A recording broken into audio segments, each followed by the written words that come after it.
I read over 45 books in the month of May. Let's talk about them.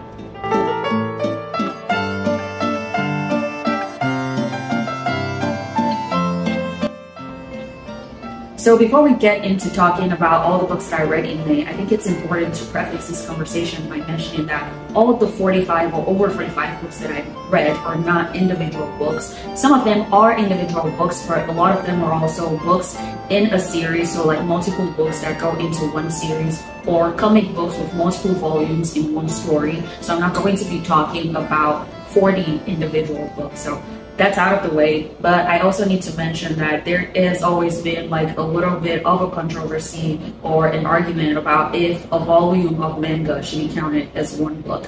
And I used to try to say like, okay, I would count all of the volumes in one manga, so like the story of a manga as one book, but some of them can be really long and I'm doing myself a disservice by doing that. Then I moved to the stage of trying to count like 4 or 3 volumes of manga as one book, and that's a lot. At the moment, I use Goodreads to track all of my reading. They count 1 volume of manga as one book, so I just do the same. So yeah, I think it's important to mention that a lot of the books I read in May are manga. I know to some people that a volume of manga does not count as one book, but I'm counting it as one book. That's why the count of the number of books I read is so high. So why did I read that many books in May?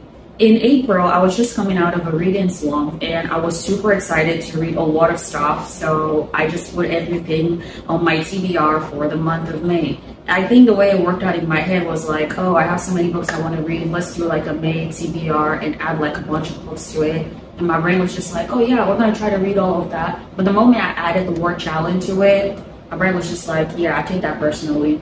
Challenge accepted. So that's exactly what I did. I read 36 of the 37 books that are originally on my May TBR challenge, and along the way I added about 10 to 11 books to that. Don't ask me how I did it, just happened. So yeah, I will start my review of the books I read in May with my nonfiction reads. The very first one of them being Caste by Isabel Wilkerson.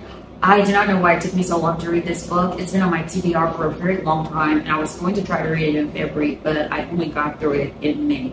Before I get into my review of the book, I think it's important to mention a little bit of background about myself. I am Nigerian by birth, and I did not move here permanently until I was 16 years old. So I didn't know a lot about Black or American history, or even the history of slavery in America. And the education system here doesn't really do a good job of teaching you about those things. And as an innately curious person, I kind of took matters into my own hands to learn a little bit more about Black history and the history of slavery in America, and that was what led me to this book. Honestly, I don't annotate my books a lot. One of the main reasons is because it took me a while to start buying physical books again. Then when I started doing that, I realized that I prefer my books to be in a super pristine condition. But this is one book that made me wish that I do annotate a lot. There is so much information to get from this book that cannot be covered in like a 2 to 3 minute portion of this video, or even if I dedicate an entire video to talk about this book, I still don't think that would be enough. So all I can really say is it's a really good book that anyone and everyone can benefit from. But I'm going to try to give like a really short summary of what the book is about. So Caste as itself, as the name says, is already pretty catchy, and the first thing that probably comes to the mind of a lot of people is the caste system in India. But Isabel Wilkerson defines caste as the ranking of human value in society that determines your standing, your benefits, respect, perception, impression, access to resources, all of those things. And race is the metric that is used in that ranking system. So caste starts to serve as the foundation for the origin of our discontents, like the book's subtitle says. So it's the basis of racism. That ranking system that's been created due to caste serves as the foundation for racism. And she likens it to the caste system in India, like I already mentioned. But another comparison that she makes is likening the caste system in America to Nazi Germany, which was a little bit eerie and spine-chilling. She talks about how a lot of the things that were done in Nazi Germany were based on the caste and racism system in America, which was really, really mind-boggling. And I think by reading this, the biggest problem that I see about the caste and racism system is in America is that while in Germany, they've done a good job of educating people about what really happened, but America has done such a terrible job of educating people about it. And one really good way that she described it is like an old house, right? You buy an old house, you didn't build it, and you're not really responsible for whatever has gone wrong with it. But as someone who now owns the house, you're kind of entitled to the knowledge of all the faults that the house has. But America is basically just done something where they're forcing people to grow in a house without the knowledge of all those faults, in hopes that you remain ignorant of them and defensive when someone tries to point them out to you, or you educate yourself about it and accept it because there's really nothing you can do with it. And for the last option, you just become desensitized to it, which is the worst. But America is a house that needs renovation, and renovation cannot begin if the homeowner has not acknowledged that there's something that needs to be fixed in their house. That is the biggest problem about the racism system in America, or at least what I've gleaned from this book. So this is an amazing book. I always rate my nonfiction reads 5 stars because you gain so much information from them, and it's a combination of knowledge that's just being combined into one book. You can try to research some of this by yourself, but if you don't even know where you're looking for, that can be quite hard. So this is a 5-star read for me. The next book I'm going to talk about is the second nonfiction and last nonfiction book that I read in May. The name is ChatGPT Millionaire by Dagger. I read this as an ebook available through Kindle Unlimited, and like I mentioned earlier, I always rate my nonfiction reads as 4 to 5 stars. This is also a 5-star read for me. I learned a lot from this, and I'm already applying some of the things that I learned in my life currently, actually. So I first learned about ChatGPT when I ran into a video on YouTube that was talking about using it to bulk create content on Canva. And after watching the video, I got curious, as one does, and went to do a little bit more research about ChatGPT. And this was the result of my research. I'm gonna read it from a summary that I made on my iPad right here. ChatGPT is an AI chatbot that uses a neural network with billions of parameters and text data from the internet to generate human-like responses to natural language prompts. In this book, it's described as a super secretary, kind of like Sebastian Michaelis from Black Butler. As of March 2023, ChatGPT is the fastest platform to hit 100 million users, and it hit 1 million users in just 5 days. So the book walks you through a series of prompts that you can use to get specific answers from ChatGPT. You can use it to like diversify your streams of income. Personally, I use it for things like writing my captions for social media, or even asking it for specific content or different types of content with high search volume that I can create for a specific niche. Or I also use it for, like, say I'm traveling, I can tell it to suggest 5 to 7 places that a tourist would like to go to or should go to in the location I'm traveling to. So there's a lot of things that you can use it for. Other things that he mentioned was like using it for like compressed prompts, like writing a book or even writing a code to create a website. It's a really short and impactful read. So this is a 5-star read for me.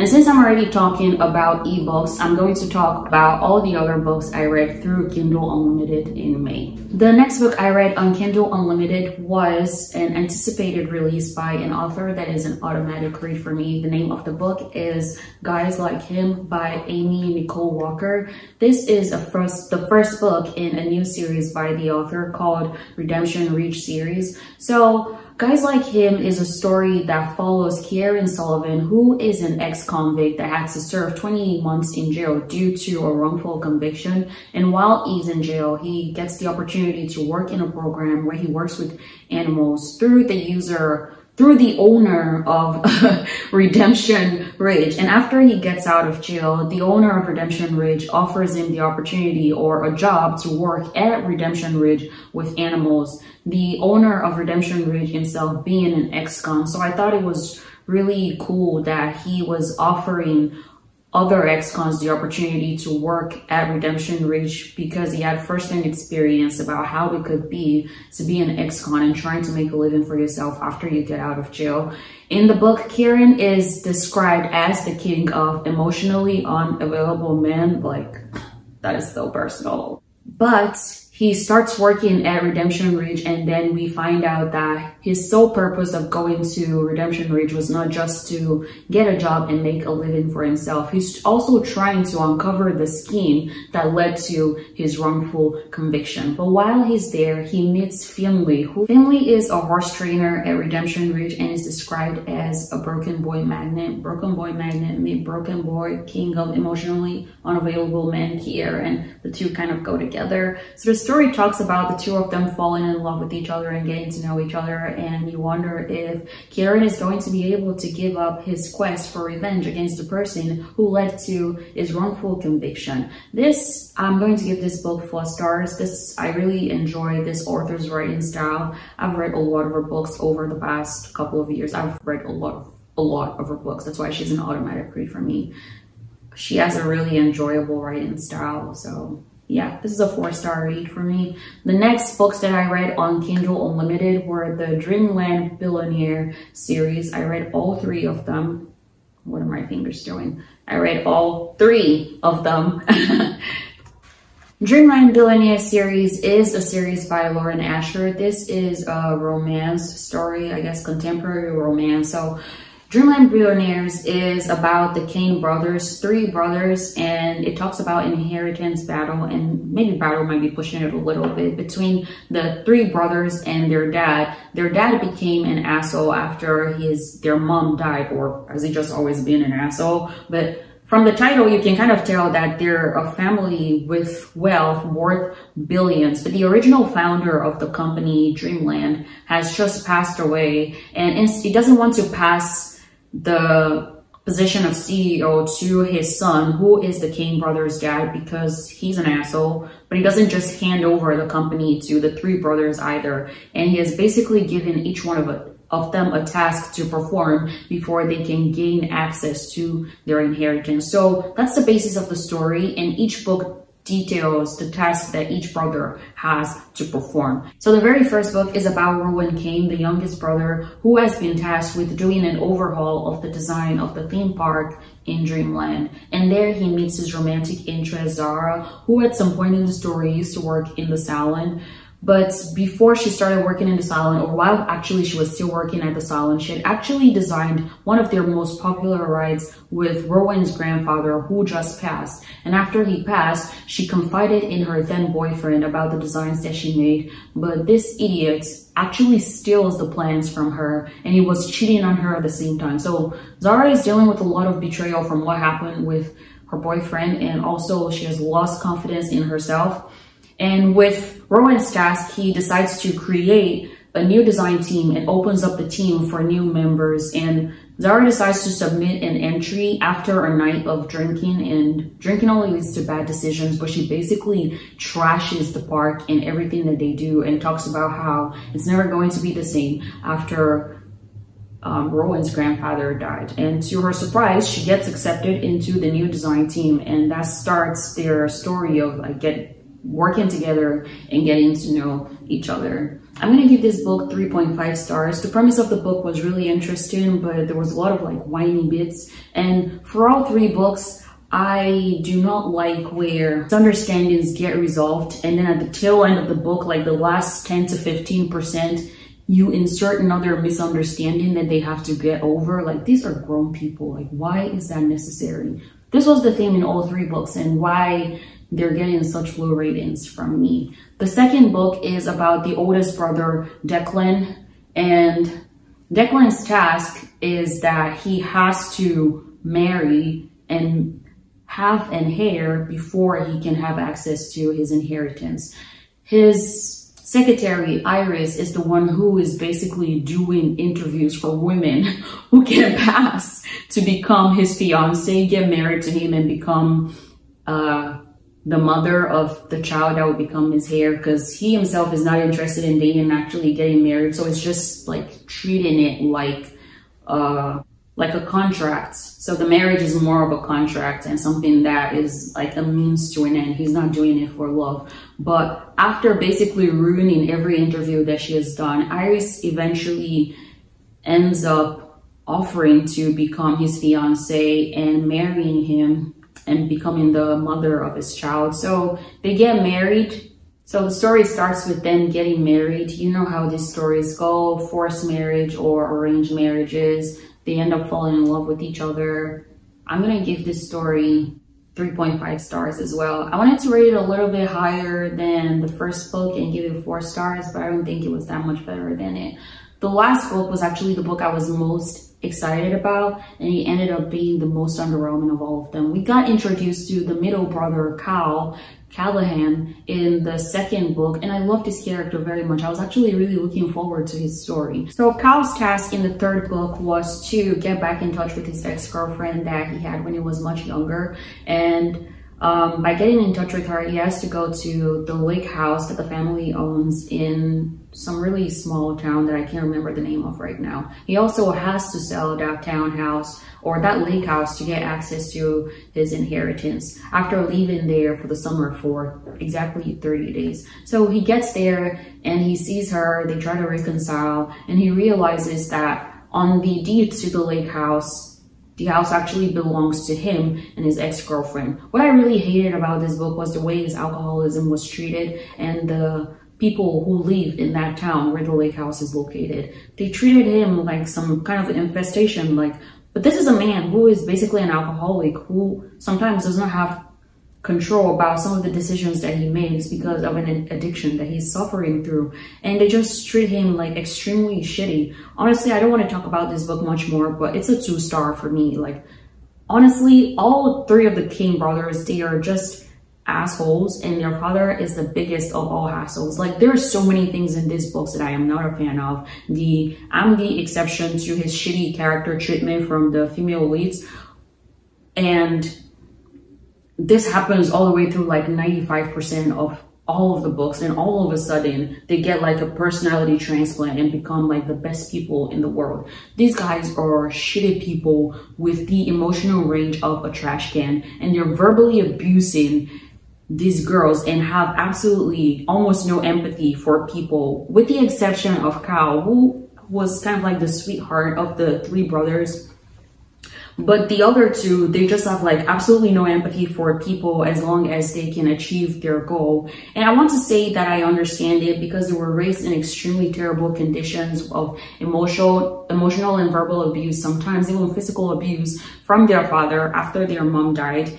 But while that might be excusable, everyone knows that the way that a guy treats others is a stronger indication of his character than how he treats just you, and then you just let them be shitty to other people, hoping that the way he treats you is a better indication of his character.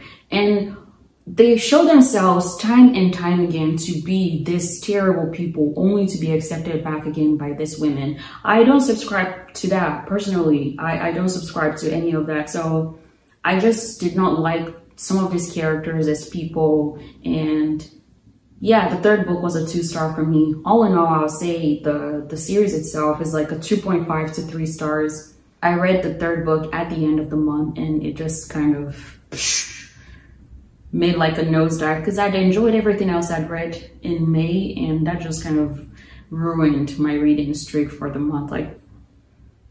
Yeah, it was a no for me. Okay, now I'm going to move back to the physical books that I read in May, starting with The Husky and His White Cat, Shizun. After Caste for nonfiction, this was my book of the month. Oh my god. So I'm familiar with danmei as a genre. So danmei is Chinese BL. BL stands for boys love. And This was my first introduction to this author, Robao Buchiro, also known as Meatbun. My only experience with Damme prior to reading this book was of the MXCX variety, so like Grandmaster of Demonic Cultivation, Heaven Official's Lesson, and also Scum Villain's Self-Saving System. So this was my first time reading anything by Meatbun, and I was buying a couple of books by MXCX in Barnes & Noble last year. I saw this, started to look cute, so I picked it up, only later finding out that this is like a trigger happy book with like tons of trigger warnings. But I think if I had to compare with like MXCX, they keep like the similarities of being set in like the cultivation / martial arts world, but this book is like super dark and mature, contrary to how happy and cute it looks. Even the name of the book, the Husky and his white cat Shizun. Some of the triggers that are listed in the book, I'm going to try to read them out. I'm reading from a screen in front of me right here, which is why I'm not facing the camera directly. Some of the triggers include, but are not limited to, explicit content, so like explicit sexual content, rape, underage sex, gore, corporal punishment, torture, cannibalism, suicide, genocide, slavery, drugging, non-con, dub-con, morally gray characters, mass murder. Like, it just keeps on going. So what I really liked about this first book was that in comparison to the last Damme novel that I read, which was 1,000 Autumns, there wasn't a lot of word building in this first book. So I was able to just focus on the first few characters that were introduced in the first book, and I understood and was able to get to know absolutely every one of them, which made the story much, much easier to follow. So this story is about the young boy Moran, who eventually makes his way to the top of the cultivation world and becomes the Emperor Taishan, the very first emperor of the cultivation world. But after becoming emperor, he has basically just like killed his way to the throne and done absolutely deplorable things to get there. We started the book, opening the book with a bunch of people trying to basically stage a coup and kill him and get rid of his reign of terror. But then you get the mindset of Moran as well, who is already tired of everything that he has done. He's lonely, he feels empty, and he finds himself questioning if everything he has done to get to where he is was worth it at the end of the day. So he takes his own life at the beginning of the story, but instead of dying, he basically wakes up as a younger version of himself. So as the Emperor Moran, when he, Taishan, when he kills himself, he's 32 years old. And when he kills himself, he wakes up as the 16-year-old version of himself, who just joined Sishun Peak, the cultivation set that he was a young cultivator. And so given this new lease on life, he decides to be a better person and basically make different decisions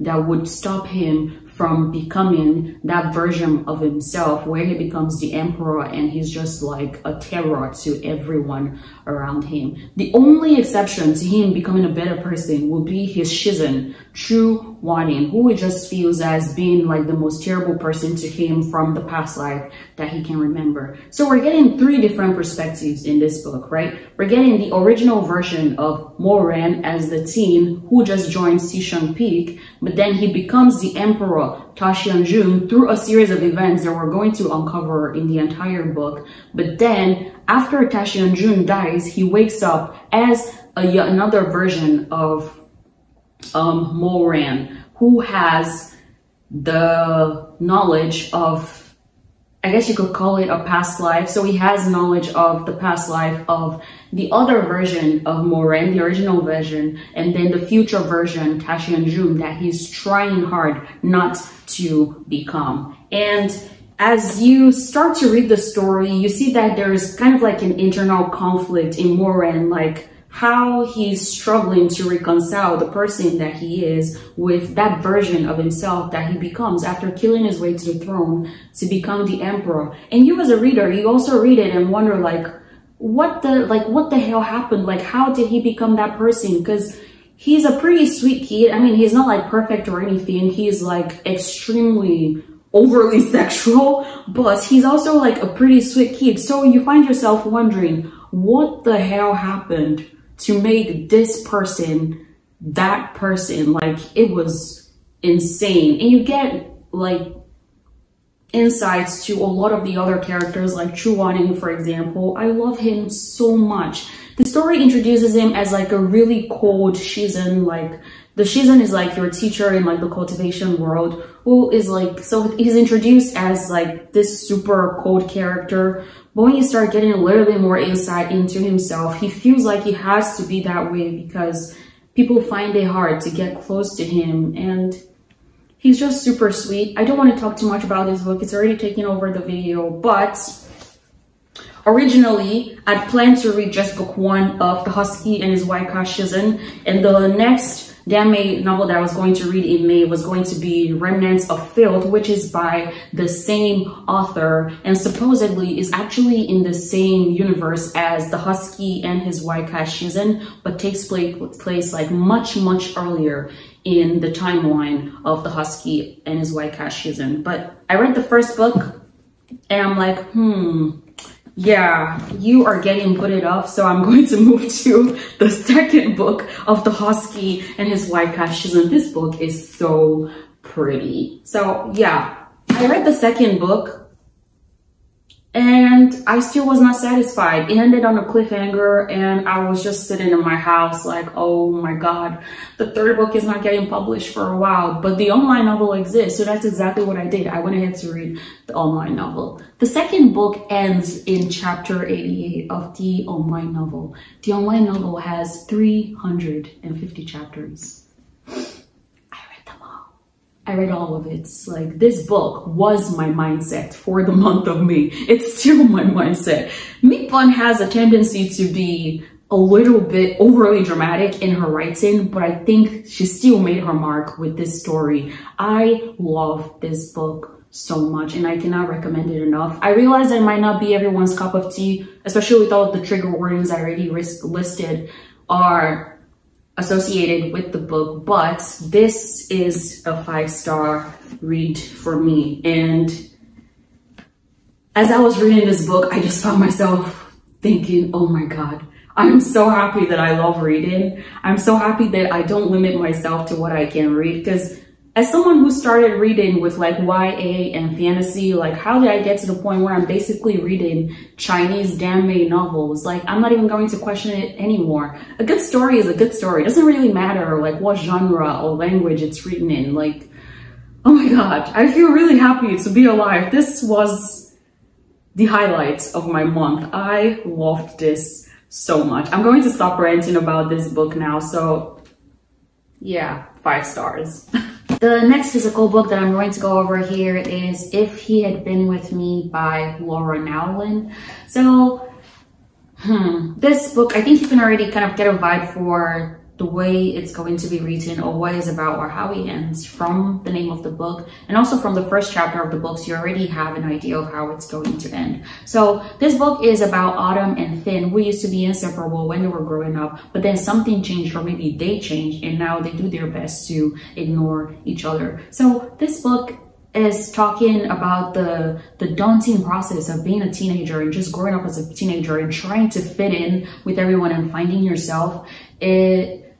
Autumn joins this group of people who are like a band of misfits that are trying so hard not to conform to the norm because they're not considered a part of like the popular crowd in school. So they conform in their own way within their own clique. Finn, on the other hand, was an athlete. And so he's like the popular crowd and has his clique, or like the popular set of people in the school. Again, from the first chapter of the book and from reading the back of the book, you already know how the book is going to end. That was just what I enjoyed most about the book, the way it gave a lot of insight into the daunting and sometimes really annoying part of being a teenager. I felt like it shed a lot of light onto that, so I enjoyed the book for that reason. If there was anything that I did not enjoy about this book, it's the way that it ended. And I am going to give you 30 seconds to click away from this if you haven't read the book, because this is going to be a spoiler. So yeah, I'll wait. You can click away, and I'm going to put the timestamp for the next book so you don't hear what I'm going to say about the ending of the book. But what I didn't like about the way this book ended was I thought it was reasonable for the book to just end with her deciding to take her own life. It seemed like the reasonable choice for her to make, especially after the hints that they already gave throughout the book and her struggle with depression, especially because her mom struggled with depression as well. Honestly, I expected the book to end that way, but then there was one more chapter where it shows that she actually gets saved and she's pregnant. I didn't think that was a necessary way to end the book, especially when we already had a teenage pregnancy in her friend group. I can't remember the name of the girl who got pregnant now, but I didn't think that was a necessary way to end that book. So I'm removing 1 star from my rating of this book for that reason. I'm going to give this 3.5 stars. It was going to be a 4.5 star read for me before, but I'm removing 1 star for the way the book ended for that reason. So yeah, this is a 3.5 star for me.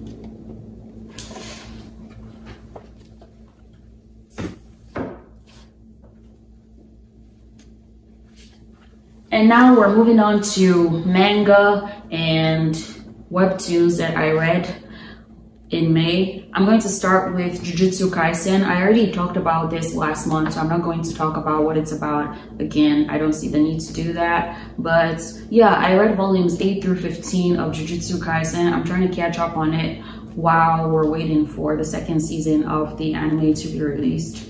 I really enjoyed reading this. Shit just like went bonkers, so yeah.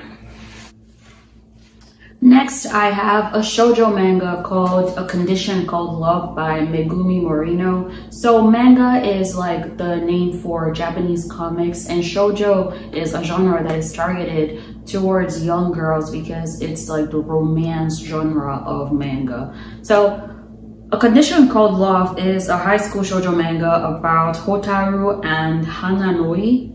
The story starts with Hotaru and her friend witnessing Hananoi, who happens to be a very popular boy in school, get dumped super publicly. Like the girl actually like throws water on his face and everyone knows what's going on. And on her way home, she happens to see him sitting in the snow, heartbroken, and offers him her umbrella so he doesn't get like drenched in snow and get wet and everything. And the very next day, he asks her to go out with him. This is someone that falls out of love and in love with people like really fast. So that's the premise of the story in the 1st volume. Initially, I wasn't sure how to feel about this one. Like, I've overgrown my teenage years where every aspect of shoujo manga just like looks romantic to me. I'm now a jaded realist, so like I had issues with a very fast confession to start with, and how easy it was for him to get over his heartbreak. I don't know why I'm putting so much emphasis on this. This for teenagers, not a problem with that. But there was also a little bit of a hint of almost obsessive behavior in Hananoi's point, which is the male lead, where he pursued her obsessively in a way that can be viewed very negatively if he wasn't the main character and love interest of the manga. But I think he was also aware of it to some extent because he later told her that he would stop pursuing her after a while. So this is just from the 1st volume of the manga though, so I think that's a lot of judgments to make on the entire story just based on the 1 volume. But if I had to rate it, I'll rate it a 3 star. The next manga that I read was Toritan. These are actually the only 2 volumes of this story, or at least I'm guessing it is because the 2nd volume just made it seem like that was the end of it. This one is a BL manga, so this is the yaoi genre of manga, so basically like gay romance, boys love genre. So this manga is about a 23-year-old named Inusaki who refers to himself as a private detective, but he just kind of does odd jobs around the neighborhood and is kind of like a handyman. So he has the ability to talk to birds, and he one day runs into a crow who says his name, which is surprising because he never really gave his name to any birds. But he names the crow Kuro because he doesn't know the name of the bird, and they run into each other a bunch of times. And a while later, he notices that his landlord's son, Mitsuru, sounds very similar to the crow. This sounds like a really ridiculous basis for a story, but it was actually really funny to see the things the mangaka had the birds saying, like, I mean, just think about it. I'm sure like at some point in your life, you probably looked at pets and wondered like, I wonder what's going on in our head when that happens. And you basically get an insight to that in this manga. So it was like really, really funny to see that. Like there were some really dramatic and scandalous things going on in the world of the birds too. I guess they're just like us. But at the end of the day, animals are just as messy and problematic as human beings. So the two of them eventually share their secrets with each other about whatever is going on in the story. Hinusaki being able to talk to birds, and with Mitsuru having the ability to be a bird himself, and they eventually become a couple. So it was a really short and quick read, and I enjoyed it. I'll give it 3.5 stars. It wasn't like mind-blowing or anything. It was just a really simple story that was cute and funny to get through. For physical manga that I read, I also read the second volumes of these three manga that I already started reading last month. The first one is Ima Koi by Ayuko Hatta. Now I'm in love, the second volume of this. I already reviewed that last month, so I'm not gonna go over it again. I have Uruwashi no Yori no Tsuki and the Clear Moonlit Dusk by Mika Yamamori. Oh, that's not the front of it. This is the front. Pretty. I love the art style of this manga so much. Did I actually show the front of this? This is the front of Ima Koi. Now I'm in love. And the last one I read was My Happy Marriage, Watashi no Shiawase Kekkon by Akumi Agitogi and Rito Kosaka. I love this as well. So pretty. The next set of manga that I read are manga that I read online. I do not physically own them. The first one being Yubisaki to Renren, English translation, A Sign of Affection. So this is an incomplete manga that I started reading last year, but I just forgot about it after a while due to its incomplete status. And you know, some of these stories just naturally like fall off your radar as you try to keep up with erratic updates, but it recently popped up on my feed on Instagram, so I decided to get caught up on the story. Yubisaki to Renren is a story about a hearing impaired girl called Yuki and a world traveler, Itsuomi, who met each other on a train, and later again when they realize that they go to the same college, and automatically both of their worlds change. Like stories like this remind me why I love shoujo manga so much. It's pure, but it also touches on a lot of their individual struggles as individuals. And one of the scenes of the manga that like just really stood out to me was when Itsuomi was faced with the question of why he loved her and if he could continue to love her even knowing the challenges that would come with loving someone who has an impairment. And he said something about how he thought that she was a really brave person, and that was what drew him to her in the first place. This is someone who is like a world traveler, so he has like a very like open and diverse view of the world. He's pretty open-minded, you can tell as you read the manga. And he talks about how when someone has an impairment, there's already like a lot of limitations to the things that are made accessible to you, but Yuki does not let any of that stop her, and he finds her to be brave in that sense and mentions that he just wants to be the person who makes it easier to be able to have access to all of those experiences that would usually be a limitation to her because of her impairment. Like, that is like so fucking romantic. This is not completed, but reading the entire story was just straight like super nice vibes and just making you feel like you were in love. It wasn't like too dramatic. It was just pure and light and everything that's good and right in the world. This I'm going to rate as 4.5 stars because it's not completed yet. Anything can still go wrong. But yeah, 4.5 stars for me. The next two set of manga that I read are new mangas. One of them actually only has one volume out so far. I'm not actually going to talk about what they are about for that reason. I don't know a lot about them to actually give a review of them or talk about what they're about, because honestly, I cannot remember what they're about. But they were, I'm going to open up my Instagram to try to get the names of them because I posted about them in May. The first one is Umme no hito no mi deau wo hanashi. I think that means it's like my destiny to meet you or something. Like, my Japanese pronunciation is not the best. Forgive me. By Anashin. So I read 2 volumes of this, and Mozeru Kurai no Ai o Ageru. This is also a shoujo manga by Iwashita Keiko. I read 1 volume of this. This are extras that made and wiggled their way into my TBR for the month of May, so I wasn't meant to read them in the first place. So those 2 and the online novel of the Husky and his wife Shizun are wigglers into my May TBR. And I also read a manga on Kindle Unlimited called The Fox's Kiss. Honestly, I cannot remember the name of the main characters.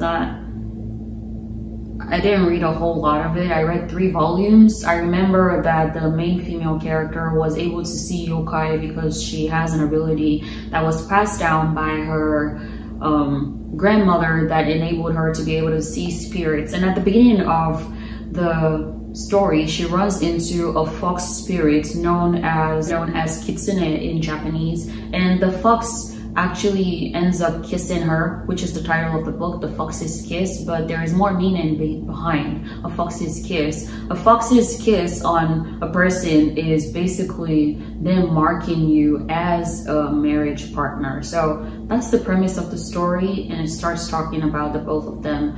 I read the 3 volumes on Kindle Unlimited because I tracked my reading on Kindle Unlimited, and I was trying to read every day. At that time, I was reading a lot of physical books, and I just needed something to read every day on Kindle Unlimited to show that I was reading every day, which was why I read it. So I read 3 volumes of that.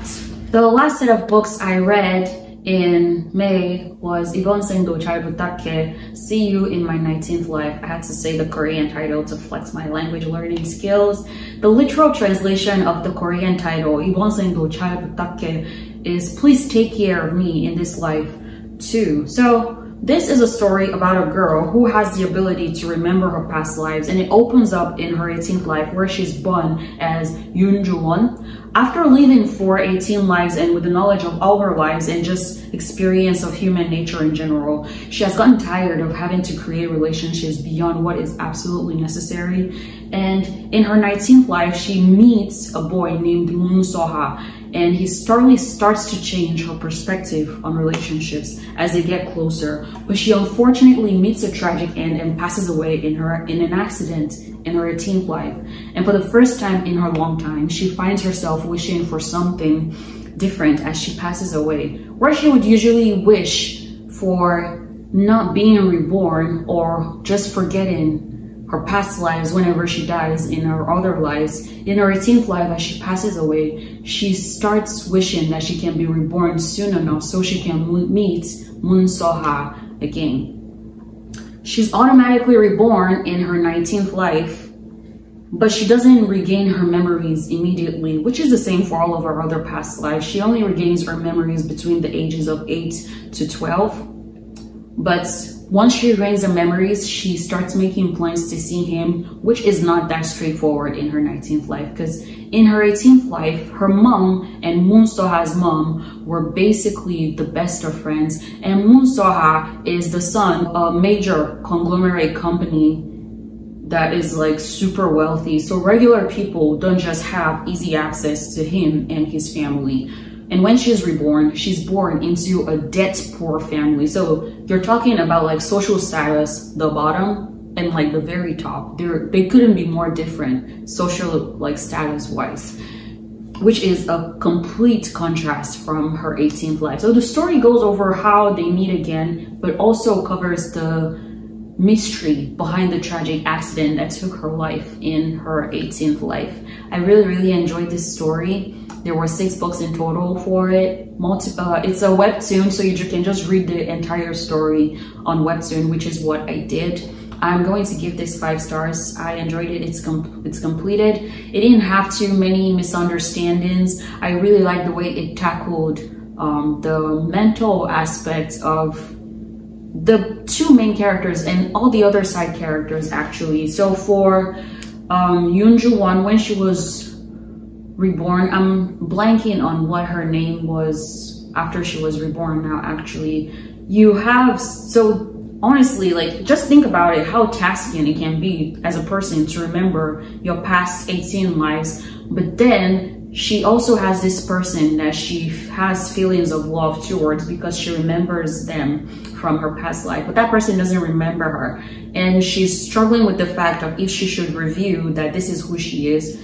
Who is going to believe someone who says something as crazy as that, like, oh, I knew you in my past life, but I was Yunju-won in my past life. Like, girl, get the hell out of here. Like, so that's one part of the story, but her accident also really traumatized Moon So-ha. So she's left wondering, like, okay, if I review that this is who I am and he even believes me, would he want to have anything to do with me?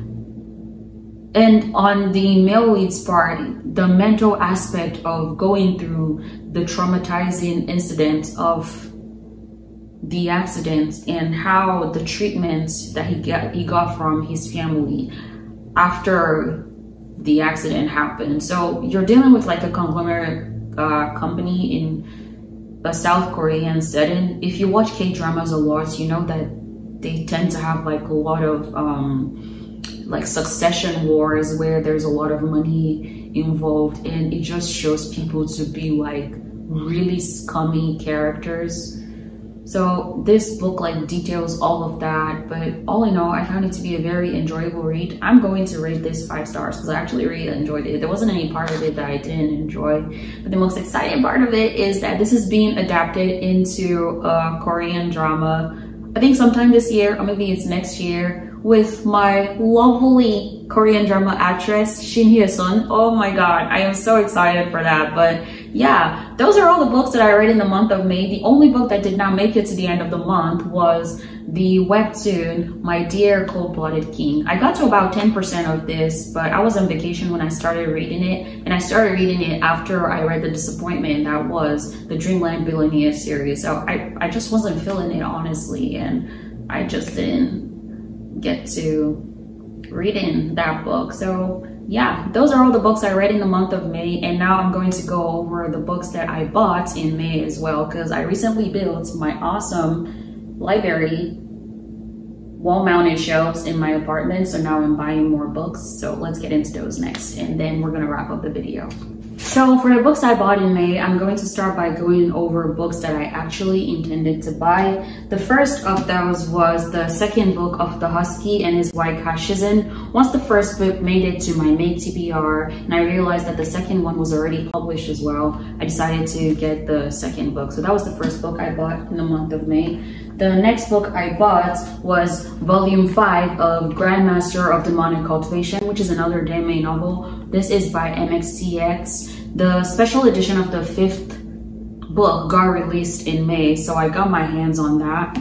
And it came with a bunch of extras that are like super cool, which is why it was called a special edition. I got a bookmark of Lanzan and Wei Ying. They look really cool. This is really good. I love this art style. It's absolutely beautiful. I have a sticker, just like a sticker sheet, the most adorable sticker sheet that shows them in like chibi versions. And then I have postcards with like black and white bunnies at the back. How cute is that? I don't know if you can actually see a lot of this. I'm gonna try to zoom in. Oh, this one has black and white bunnies at the back. That is so cute. Here's another one with black and white bunnies at the back again. I did not notice that initially when I bought it. Oh my god, this is so adorable. And then the last postcard with black and white bunnies at the back again. This is so adorable. And then I have 2 posters. The posters are really good. Okay, get into this. I don't know why they folded them, but yeah. Lanzan and Wei Ying smooshing on the bridge. Romantic. And then the second poster, yes, cute. The last thing that came with the special edition was this notepad. It's just a book with like bunnies on it. It's really cute. So I bought the 5th edition of Grandmaster of Demonic Cultivation. Before buying that, I only had the first 3 volumes, so I bought the 4th volume as well, which was the next book that I bought, volume 4 of Model Tsushi. And the very last 2 books that I bought, because I wanted to buy them, were another set of Dreamland novels called Golden Terrace by Sangwoo Winbai. I really wanted the special edition box set of this as well, but it was sold out by the time I decided to buy it, so I just bought the individual books. I'm recording this on the 3rd of June. I already read the first book. I'm trying to get through the second book. I'm enjoying it. Yeah. Next, we're going to go over books that I bought at my local used bookstore. Oh, right here. And I will start by the ones I got from the bargain pile, which is just like a pile like outside of the store for like 99 cents. The first one I got was this Fast Metabolism Diet. I'm having a lot of issues with my metabolism these days, and I'm like, well, it wouldn't hurt me to get my hands on that for 99 cents. Like, I'm not really losing anything by buying that. The next one was this William Shakespeare Complete Works Compact Edition. I'm probably not going to read all of this, but I think it's a really handy thing to have if you just want to look up like a portion of like an act and scene of a story. It kind of feels like a Bible. I can flip through it and go look at it. So yeah, I got that for 99 cents as well. Shoot. Then I got A Tale of Two Cities by Charles Dickinson. I've always wanted my own copy of this, so I bought that in my used bookstore, at my local used bookstore. I also got The Hate You Give. I haven't read this before, and I haven't watched the movie either. Books like this, I always struggle to try to get myself to read them because of the premise of the story, but I'm actually going to try to read this because I'm trying to be more conscious about educating myself on topics like this. So I picked up The Hate You Give. The next 2 books I have here are